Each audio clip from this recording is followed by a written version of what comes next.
Welcome back to the Reidel Law Firm Odyssey channel. Continuing our series on typical traps for startup and new franchisors or potential franchisors. Previously we chatted about compromising your system for sales. Don't do it. We talked about bringing in the right team. That is, I do. Bring in the right team. What else did we chat about? Not proving your concept. So make sure you prove your concept. Have some metrics and data and physical operations that you can demonstrate to potential franchisees and investors and get people excited, and proving your concept to the market, right? To customers and clients and the general public. So now we're going to chat about another topic that has come up recently with some of my conversations, and that is ignoring federal and state regulations. So this is a big topic to bite off, and I'm gonna do a Cliff Notes version here and really trim it down, because there's a lot of different aspects that this could touch upon in a franchise system, but I don't want to get too bogged down in the details.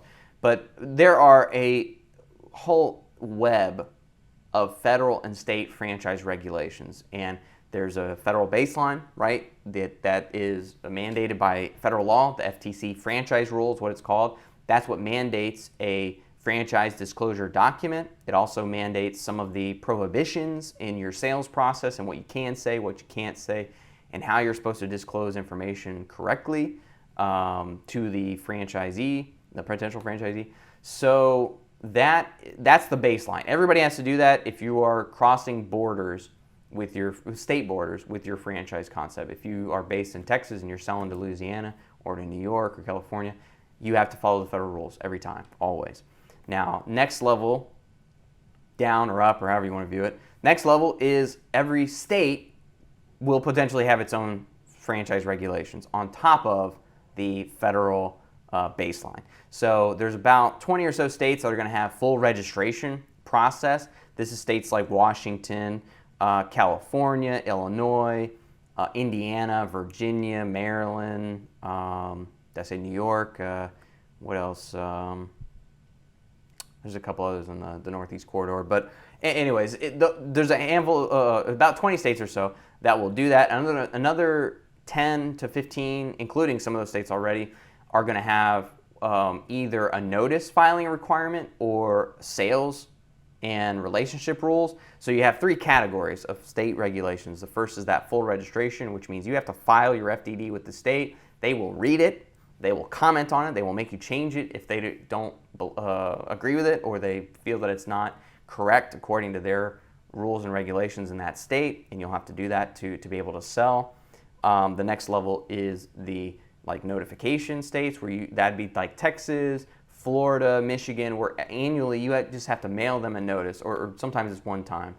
Texas is once, Utah's annual, Michigan's annual, Florida's annual.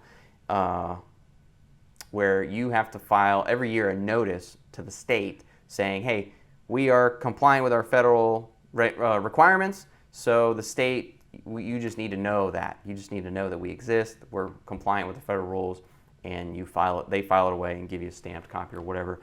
That one is, it's a little easier, right, to deal with, but you still need to know that you're compliant with the federal rules. So there's a baseline there that if you're not compliant with federal rules and you certify to the state that you are, you're in trouble, right? That's another violation in that state. And then the last level that I mentioned was sales and relationship regulations. So some states, several of the ones already named, I know Arkansas comes to mind.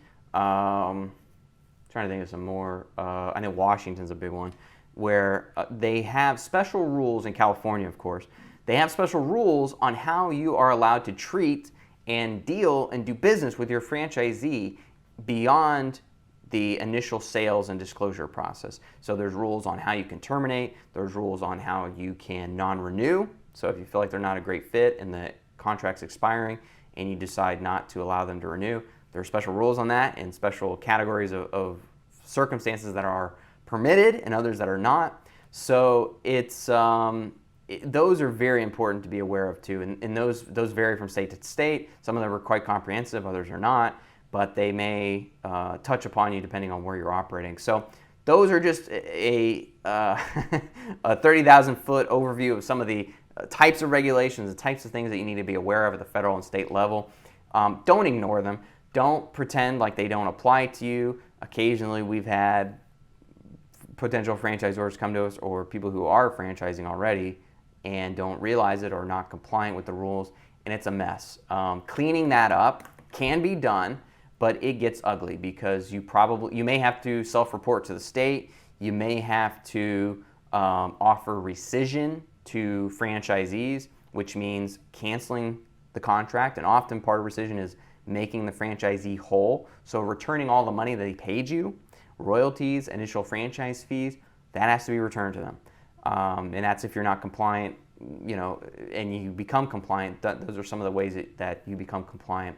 So be very wary of it. The federal state regulatory scheme for franchising is it's no joke, right? It's comprehensive. It is policed. It is enforced. Some states enforce it a lot harsher than others. But if you think you can fly by night and under the radar, you're fooling yourself. You'll get caught. You'll get fined. You will be penalized quite a bit. So think about that. If we can help you with exploring the federal and state regulatory scheme for franchising and help bringing your concept to the franchise industry, let us know. Reach out, reidellawfirm.com. I always love chatting with folks about their concepts and how we can help, and seeing where we can help take you and introduce you to the right folks. So reach out to us, tell us about your concept and where you want to go with it, see if we're the right fit to help you, and hopefully we can help take you to the next level. So have a great one.